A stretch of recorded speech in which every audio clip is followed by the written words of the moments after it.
Welcome to Thieves' Cant, a tabletop gaming podcast, with your hosts, Jeremy Shane and Chris White.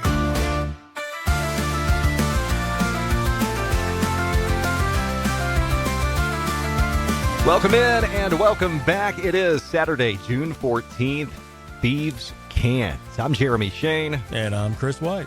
Chris, how are you? I'm doing great. How are you?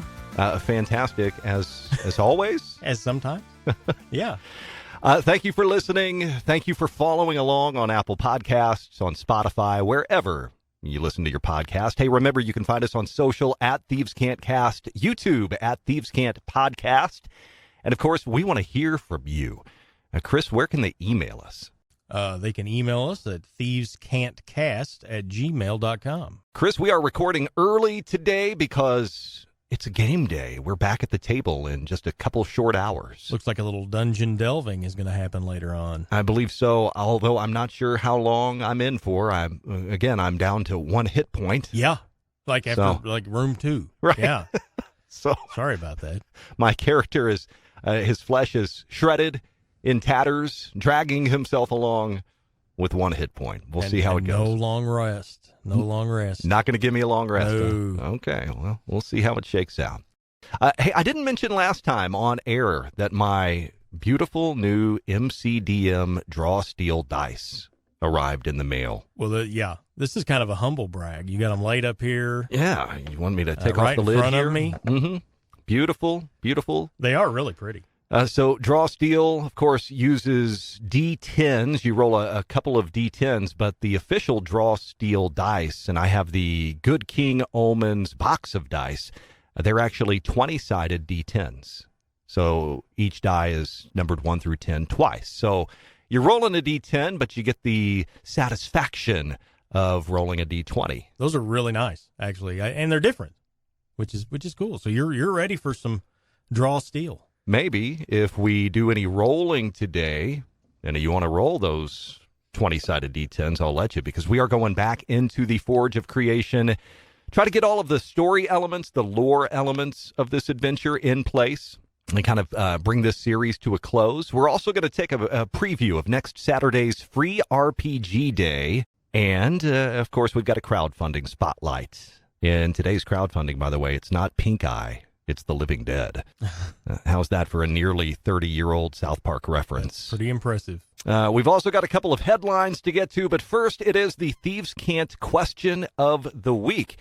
Chris, this week's question actually comes from Mike Merles on X. Earlier this week, he threw out a poll question. True or false, 5E makes it easy to be a DM? Am I answering this? Feel free to if you'd like. I'm going to say false. You're going to say false? I'm going to say, false. Why is that? I just don't think the game it's very player-friendly. Lots of options. Not as many options for DMs. The Monster Manual was a step back, I think, from 4E. I think most people would agree on that because that was probably the most user-friendly version that we've seen. A self-contained stat block? Yeah. Yeah. I mean, if I can have everything I need on one page, I'm pretty happy. Right, without being pointed to a separate resource. Yeah. For more information. Yeah. Click on this link to click on this link. Right. Yeah. I would fall in the false camp as well. Of course, I mean, you've also got to consider, in what way are we talking? Does 5E make it easy to be a DM? Mm-hmm. Are we talking, does it make it easy to teach the game? Does it make it easy to run the game at the table? Does it make it easy to prepare or build adventures? Mm-hmm. There's a lot of different things I think that you have to consider. Me, I go to the in-play experience. Right. That's kind of my default, and I think that's why you and I both say false on this one. Yeah, there's just not a lot of tools. Even in the DMG, there's just not a lot of tools. Most DMs that I know use external resources or third-party stuff. Right. Just to make it a little easier. So okay, we ready to jump into some headlines? Absolutely. Let's check the news. Cyberpunk Legends Into the Night has been revealed by CD Projekt Red. Chris, you'll love this. It's a co-op card game for 1 to 4 players set in the Cyberpunk 2077 universe. It features a quick 5-minute setup, which I like. Yeah. Easy, quick setup. Story-driven gameplay. Characters like V and Johnny Silverhand are returning to the game. Pre-orders are open. No set release date yet. So we've got a card game based on a video game, based on a tabletop role-playing game. This kind of reminds me of Edge Studios' Arkham Horror RPG, which is an RPG based on a board game that's based on another role-playing game. I heard you like games. So Yeah. you put some games in your games. Moving on, Chris, do you see what's next here?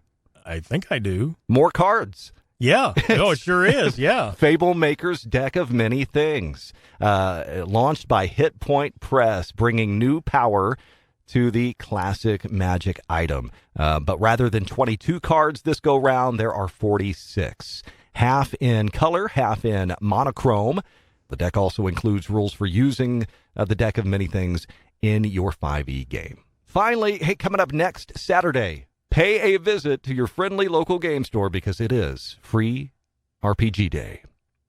It's kind of a national holiday if you're a tabletop gamer, Chris. We've got free offerings up for grabs from a ton of companies participating, including Green Ronin, Paizo, Free League, Goodman Games, Chaosium. I see the WizKids offering, Chris, is a Baldur's Gate 3 exclusive mini of the Emperor. And good news, it is not pre-painted. Oh. You don't have to worry about one of those botch jobs. You can put your own botch job on it. Exactly. There is an Arkham Horror RPG Quick Start. We mentioned Arkham Horror just a bit ago, and that's from Edge Studios. Comets of Kingsport. Again, every game store handles things differently. I know that our local game store, you get something free for showing up. If you spend so much, you get to pick out a couple of more free items. I think they do some raffles for some more stuff. So just a good way to maybe stock up on some freebies, discover something new. And again, a lot of these are quick start rules. So a great way to grab a new role-playing game, bring it to the table with low commitment, just to see if it's something you and your group might be into. Well, I think that's great. I mean, we need to encourage the brick and mortar game stores, and they need all the help they can get. Help Great. out the store and get something for you as well. Yeah, make some friends. Yeah. Free RPG Day, again, that is next Saturday. All right, that'll do it for our headlines. Let's jump over to crowdfunding. Return of the Living Dead, the tabletop role-playing game, has launched on Kickstarter. Chris, are you a zombie fan? Well, yeah, I like zombies, I guess. Yeah? I don't know if I'm a fan. You I don't encourage their creation or anything like that. Yeah. I don't support their work. So this is coming from Evil Genius Games. It's, of course, based on the classic zombie film. The campaign just went live June 12th. Offers a quick start using the Everyday Heroes system. So that's the system. You get your horror, you get your dark humor, and there are all sorts of extras if you want extras like dice and minis and source books. Chris, even plushies. Well, that'll help me sleep better at night. Fully funded, and there are 10 days to go on this one. Again, Return of the Living Dead on Kickstarter. We've really not done a lot with zombies in our gaming experience. We've never done the whole zombie apocalypse like a Return of the Living Dead or a Walking Dead. Right. I'm kind of surprised we never have. I think the problems in a lot of fantasy is zombies sort of a low level enemy. Right. And so there's an impact there. But I've got a few ideas about zombies. So maybe a zombie campaign in your future? Well, not necessarily that, but certainly some zombie encounters that I'd like to go through. Yeah. But, there were a couple of Savage Worlds plot point campaigns back in the day that revolved around zombies that I was particularly interested in, but never got to the table. They had one adventure called, I think, Zombie Run, but the one that really stood out, it was called War of the Dead. It was a 4-part adventure. It starts on a cruise ship. So you're stuck in the middle of the ocean on a giant ship, and there's a zombie outbreak. Kind of a cool campaign kickoff. It is. Yeah, it seems like zombies just kind of play better in a modern setting than, I mean, certainly they're in fantasy and all those things. Yeah. it's for some reason it kind of calls back to the savage, we live in a civilization and that we think, is we're a way distant from that savagery that a zombie represents. I like the idea of more of the zombies. Is it I can't remember, the 28 Days franchise? Oh yeah. Where it's just like they're alive, but it's just like uncontrollable berserker rage. Like rabid. Yeah. Yeah. There's a new one of those coming out too, 28 years later. I know. It's on its way. It's kind of interesting, doesn't it? Yeah. All right, so you like your zombies rabid. Yeah, maybe I like angry zombies. Fast moving, not that slow trudge. Yeah. Dragging themselves along. Well, that's scarier to me. I mean, there is a different horror to that. Yeah. All right, that's headlines. That's crowdfunding. You ready to jump back in the forge? I'm ready. After you.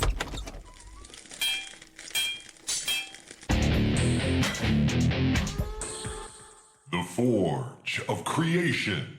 All right, back in the Forge of Creation for a fifth straight week. We've got a forest.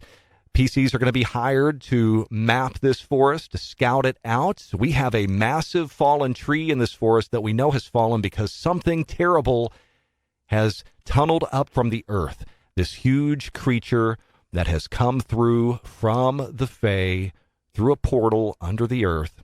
It is now controlling the native insect life. We believe it lairs in this giant anthill of sorts, within which you'll also find maybe giant ants, maybe infected humanoids, folks who are under the influence of this monster, this creature. We know that elsewhere in the forest, there's a tribe of people, native to the forest perhaps. We believe they are savage. We believe that they are protecting themselves somehow from the influence of the insects. They have an oracle among them that can make contact with a greater power. Mm-hmm. And through that, the PCs may be able to gain information. We know elsewhere in the forest there is an abandoned mine, and we know that there is a clearing with some sort of plant life there that is protected because it has healing properties of some sort. And we feel like that exploring the history of the mine is maybe going to make a lot of our loose ends connect. I don't know if I'm saying all this right. No, it sounds great. That's a good synopsis.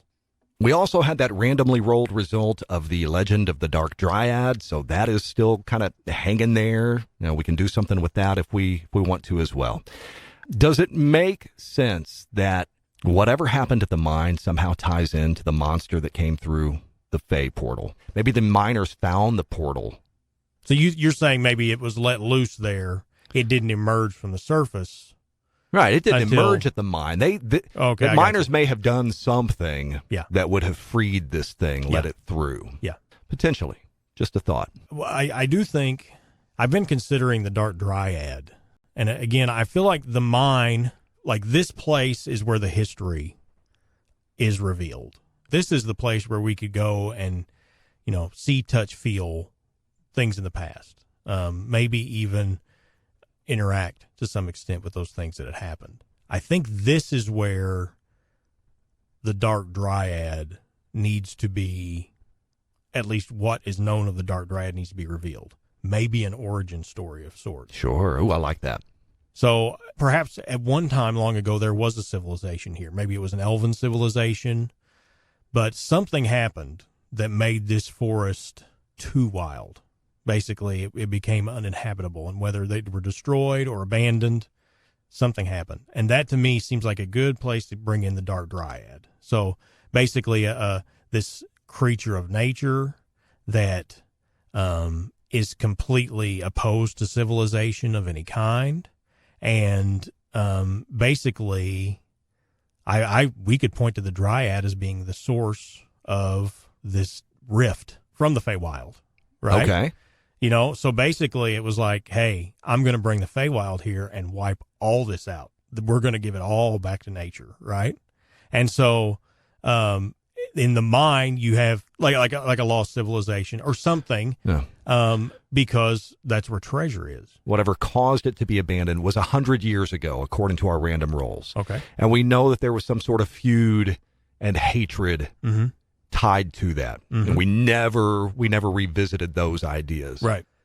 Maybe, because we have these humans or humanoids who are wild, right? So maybe they sort of view the dark dryad as almost a deity. Like it's almost this spirit of nature. And because it's, again, focused on that predatory end of it, right? This isn't just some friendly forest nymph, that's it's just, dancing through the trees. Like this thing is wicked, like scary. Okay, so then is the dark dryad who the oracle is communicating with? That's a good question.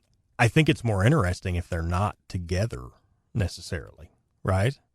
But maybe they are. Or I don't know. What do you think? Now define together. Well, in You saying like allied? Yeah, like allied. I don't know. Should they be allied or not? Now, last time we had talked about is whatever they're communicating with, is it on their side? Does it have its own agenda? Right. Is it neutral? I don't think that they're necessarily allied. I'm just kind of brainstorming. Like, what if they are opposite sides of the same coin?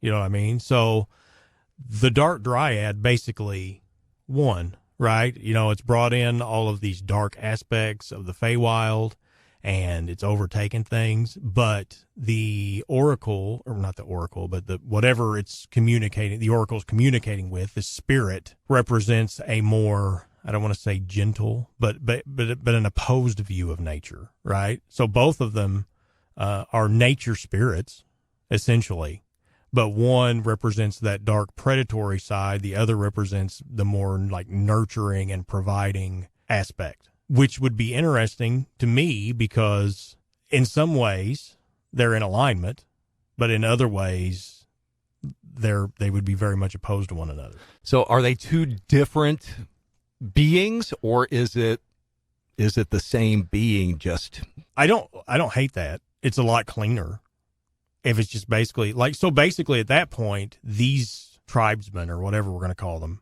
are minions essentially of the dark dryad. Like, that's basically how it imposes its will on them. That's okay, too. That could be. So let's get back to the mine. Well, why don't we just start with some basic questions, like what was being mined here? In my mind, I was seeing this as, like, artifacts. I like it. Yeah. Because you had spoken about some previous civilization that had fallen. Mm-hmm. Yeah, let's see. Just like a buried city, almost. Or Yeah. maybe just a few buildings or a fort or something to that effect. Something that indicates that at one time, civilization existed in this forest, and something happened that made that very much stop, and it's not been feasible since. If you want to, we can jump back into the Tome of Adventure Design. There is a table here, current purpose of the ruins. Well, let's see what we get. All right, this is a D100 roll. 6. All right, an unusual purpose. So we're going to go back to the unusual purpose ruins table and roll again. This is exciting. 44. A library or archive. Currently. Interesting. Interesting. Okay, well, So- we talked about maybe some historical secrets being revealed. Right. If you go with this result, it would indicate that someone or something has actively entered the mine, collected everything that was not mined, Mm-hmm. and is now safeguarding it. Yeah, Who would have an interest, or what would have an interest?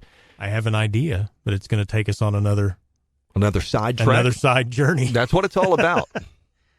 What if that's the real purpose of the antagonist? Okay. To retake, maybe they're an ancestor, or at least believe themselves to be an ancestor of this civilization that was fallen, and they want to go back and retake the homeland, such as it is, and they know the information they need is here, or maybe they're the guardian of that information.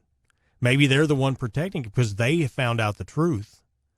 And so kind of a twist, right? The person you thought was your enemy, maybe the information that they have flips things on its head a little bit. I like that. And this is just to try to summarize motivations, who everybody is, where they fall in, the history, etc. Our antagonist, at least we thought our antagonist, right, was trying to, we thought, destroy the forest. Yeah, disrupt it, destroy it, something. Okay. What if the antagonist is the direct opposition to the Dark Dryad. So the Dryad is this force that basically has said no civilization will take this place. They're drawing a hard line. Yep, not happening. Well, you would have to fight elements of the forest if your goal was to restore it back to its original form prior to this portal being opened, right? So you would have to do some damage. And so now to have this revelation when you come in here, well, hey, here's the main villain. And he's sitting there chilling, and he's like, hey, let me tell you how it is. And I have receipts, and here they are. Now, all of a sudden, those who you thought you were opposed to, you have a question here. Are you going to side with this Dryad and try to and prevent him from doing what he set out to do and make this forest, bring it back to its original form, which would be habitable? Or you side with the Dryad, and you're like, no, we're going to protect this, and we're going to keep it pristine just like it is. I really like this because I love the idea of a party being given an option to make a choice. So there is no prescribed path that they have to take here. Mm-hmm. Right? I mean, imagine pouring through the journals of this past civilization, and people talking about, how prosperous they were and the harmony they were living with nature or whatever it may be. And then, such and such was attacked by a bear yesterday. The attack didn't make any sense. It seemed unprovoked. The animals don't normally act this way.